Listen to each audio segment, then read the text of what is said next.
Are you new to fighting games or haven't played them yet but want to learn? I will provide all the information you need to know in order to understand fighting games and improve at them. From the basics of understanding movement and attacks to more advanced stuff like frame data. My channel is dedicated to helping people get into and improve with this genre, as it's pretty niche but always growing. So I recommend you check out my fighting game goodness and respective fighting game guide playlists. But without further ado, let's get into it. There's tons of terminology to learn within fighting games, so I recommend you use the fighting game glossary, which I'll have in the link in the description. So if I use words like fuzzy or wake up or any words you just don't know, you can go along and look at the words in this glossary. When it comes to picking a character, this may be a hard or easy process for you to do. There's two ways to go about seeing who you want to learn. Simply find the coolest looking character you like by design. Another is just playing with a lot of characters but with little time in between. Take them into training mode and just mess around for a little bit. But if you're not vibing with that character, that's okay. You can just go back to the character select screen and pick again. It's that easy. However, actually learning fighting games will not be. Now that we're on the topic of characters, let's talk about character archetypes. There's three main prevalent archetypes throughout each fighting game. They're the rushdown, the grappler, and the zoner. The rushdown and the grappler kinda share the same common interests, as they want to get in on their opponent and just relentlessly beat on them.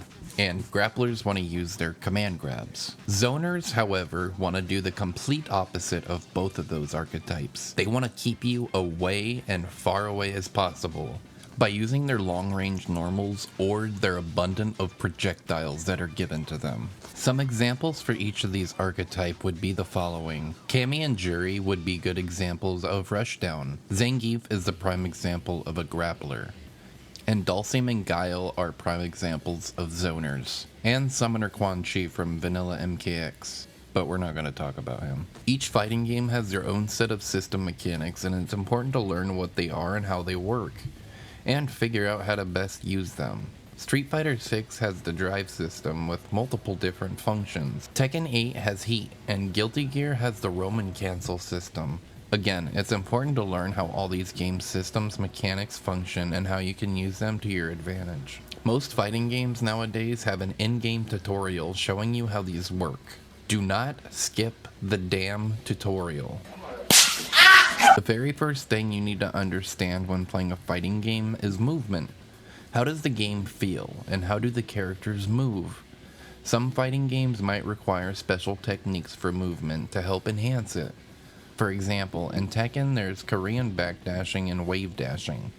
In Mortal Kombat and anime fighters there's wave dashing and air dashing. It's important to learn these concepts and the basics of movement for any fighting game you play, as this will help you move around fluently and dodge your opponent's attacks. In fighting games, each character will have normal attacks and command normals and throws. These are just the regular buttons pressed on your controller, as well as adding directions plus a normal. For example, Ryu has a standing heavy punch, but if I press forward plus heavy punch, I will do a different move. This is a command normal. As for throws, they can vary from fighting game to fighting game. Street Fighter uses light punch plus light kick. Mortal Kombat has a dedicated throw button. And Tekken uses a combination of both punches and a punch plus a kick. Also, grappler characters have command grabs that you cannot throw tech. This is mainly in 2D fighters. It's important to learn whoever you decide to play their moveset like the back of your hand. You can view their moves in the respective game's command list. Normals can also have different properties, like being a high, mid, low, or overhead. Or make their hurt box change completely, like Dhalsim being able to slide under fireballs. Mids can be blocked standing or crouching. Lows have to be blocked from crouching,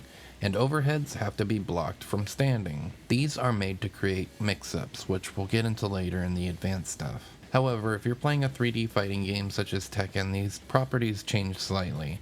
Instead of mids being blocked by crouching, you have to block them by standing. Learn the ranges at which some of your normals will whiff or hit. Most normals are meant to poke at your opponent when you approach or when they approach. This is an important concept to learn when playing the neutral game in fighting games, which I'll get into shortly, and here is where a lot of people get confused on how to play fighting games. Every fighting game has special moves. These are done by doing a unique motion with your directions, plus an attack button. The most popular ones are Street Fighter's quarter circle and Dragon Punch motions. These may seem intimidating to learn, but they're pretty easily executed with some practice. Keep in mind, however, most special moves in fighting games can be unsafe, which means you can be punished by the opponent if they block it. However, there are some exceptions. Special moves are mainly used for combos unless it's a projectile like Ryu and Ken's Fireball. Some specials that are not used in combos may also have a property to them, like Ryu's Tatsu and Kami's Spinning Knuckle. These can both go through projectiles and if timed right can punish the opponent. Projectiles are meant to control space and the pace of the match. In MK and Street Fighter, you can enhance moves that use meter. These can make specials have different properties. For example, Ryu's Donkey Kick doesn't wall bounce, but if you spend meter, it will, and you can follow up with a Shoryuken or whatever. Now, here comes the fun part. Learning how to do combos. Once you get done messing around with your character in training mode for a little and figure out their moves, the next thing you'll want to do is go to your character's combo trials. Combos take execution and are very timing based. You are not going to land a combo first try. Just keep trying. Most fighting games have a juggle system when it comes to combos. MK and Tekken are very prevalent with this system. Street Fighter has more of a grounded link-based combo system, but still contains juggles.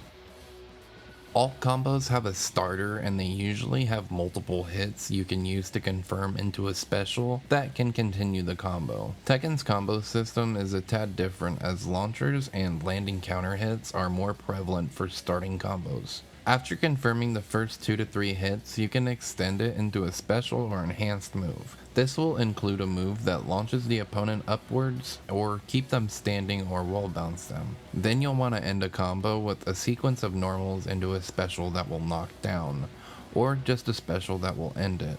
So the basic combo system should look something like starter, extender, ender. However, you can add filler in before the ender to extend combos even further. Typically, the game's system mechanics will allow this, like Street Fighter 6's Drive Rush system or Tekken's Heat.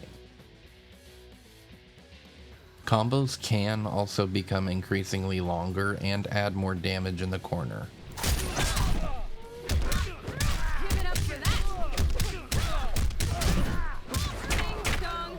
To learn more optimal combos, there's plenty of guides on YouTube and clips on Twitter or Blue Sky. It's important to recognize when your normals are hitting or being blocked, so that way your brain can tell whether you need to cancel into a special or not. The best way to do this is to set the dummy's block to random. Then do a block string, and if the dummy blocks, you don't continue. If the moves connect, then you need to recognize that and cancel into a special. This may seem tough, but it's an important drill to do. You can also do things like crouching medium kick or some long range poke into fireball, or a safe special as a block string. And whether it gets hit or blocked, you're safe. Now that I explained how combos work, let's actually learn how to land hits so we can do these combos as well as how to use projectiles. Because what's the point in learning combos if we can't initiate them? You know how I explained how to learn movement and the ranges of your pokes? Well, now we're going to combine that knowledge to land hits that can convert into combos. In Street Fighter, you have short block strings like crouching medium kick into fireball, and single hitting normals that have enough hit stun and can cancel the recovery to confirm off of. In Mortal Kombat, you have forward advancing strings with 2 to 3 hits you can use to hit confirm into a special. Tekken is more about baiting with movement and using single hitting pokes to whittle their health down, or land big counter hits that will lead into a combo from delaying your strings. Tekken has a lot of forward advancing normals much like Mortal Kombat does, and anime fighters have things called Gatlings or Magic Series. This is done by just going from light to medium to heavy into a special or launcher of some sort. In 2D fighters, you can use things like projectiles to whittle the opponent's health down if they're trying to walk at you constantly. You don't always need combos to win rounds or matches, they just help. And if your opponent is using projectiles on you, you can use anti-projectile moves or jump over them and land a jump in. For a more in-depth guide to learn and improve your neutral, go check out my How to Improve Your Neutral and Spacing video, link in the description. It wouldn't be fighting games if I didn't mention defense. It's important to learn to be patient when blocking. If you want to see how to defend really well and properly, I highly recommend you go watch some tournament level footage. Just go to YouTube. It's also important to learn to take the throw. This is a pretty widely used phrase in the FGC, as people just get too scared when getting pressured and they feel like they have to mash. It takes nearly 12 to 13 throws in whatever fighting game to actually KO you.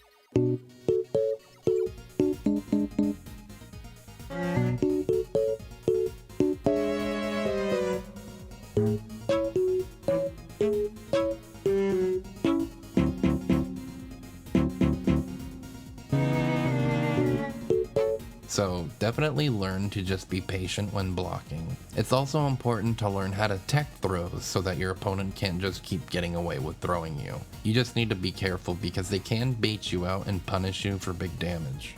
Another important concept to learn is whiff punishing. This is the act of making your opponent whiff and reacting with a normal of your own that can cancel into a special that will lead into a combo. There's a few ways you can get your opponent to do this, but if you want a detailed guide, go check out my How to Improve Whiff Punishment video, link in the description.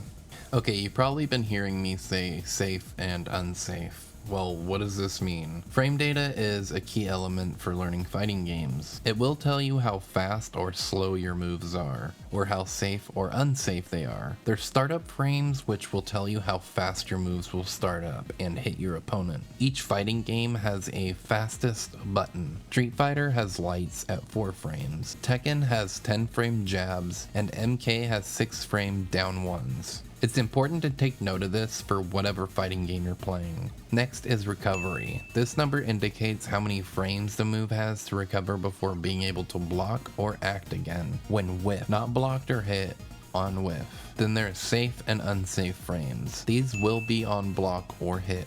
Remember what I said about whatever the fastest button is? Well, if anything is negative below that number, then you are unsafe and can be punished. So if anything is -4 or lower in Street Fighter, it can be punished with lights. And anything -3 or higher is safe. This is where things get tricky. Just because something is -4 or -5 on paper, doesn't mean it's actually that minus in game. You have to take spacing into account, and that's something the numbers don't do. Moves have pushback to them, and some have very little. If something is -6 but has a lot of pushback to it, that move becomes slightly safer, around -5 or -4.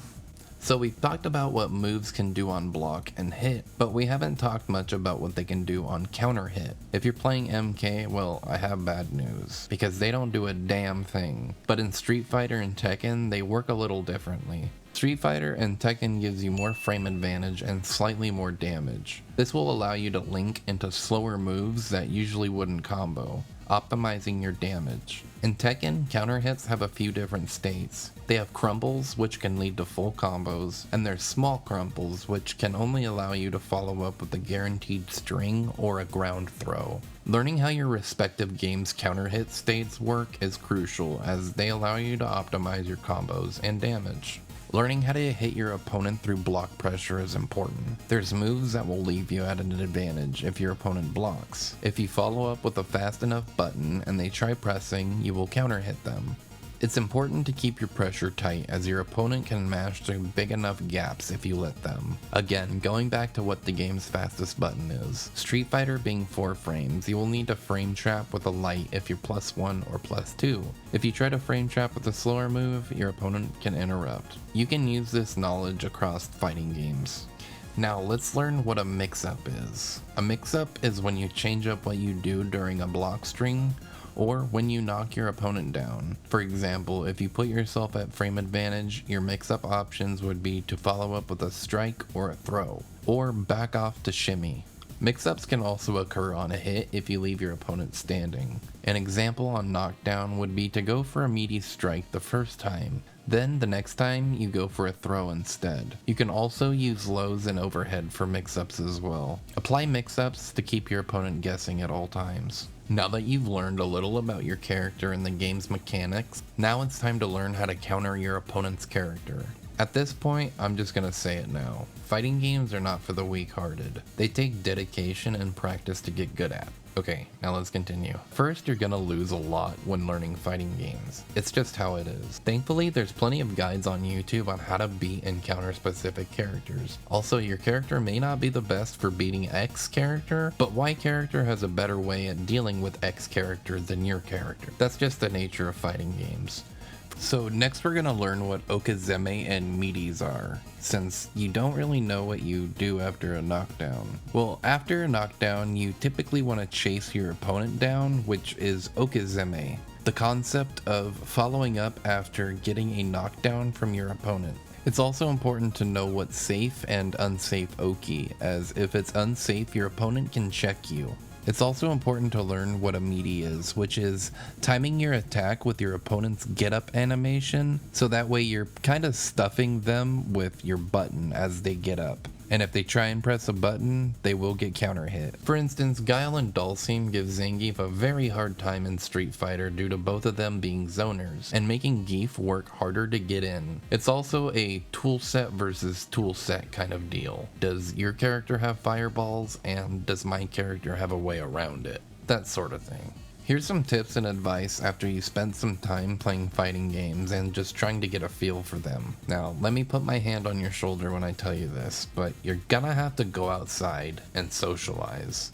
If you're seriously trying to get better, I highly recommend you see if your city has locals. Socialize and make friends. If you live in the middle of nowhere, then online is your only choice, I'm afraid. There's also plenty of discords you can join to learn your character even further, or just get advice from better players. Don't let the misconception of people gatekeeping knowledge from you. It's just simply not true. People are more than happy to help you as long as you have a good attitude about it and aren't a salty Sally. If you can afford it, I highly recommend traveling to a major if you're invested in fighting games. If you're mainly an online warrior and can't do much but play online, it's important you watch higher level players on YouTube that play your character. Even if you do have locals, you should do this regardless. Watch tournaments. Take in any and all information you can so that you can improve. Just don't overwhelm yourself. I know there's a ton of information jam-packed in this video, but this is meant for you to revisit and watch multiple times. If you're interested in learning about fighting games and how to improve at them, then consider subscribing to my channel if you made it this far into the video. And if you did make it this far, thank you. And thank you for watching.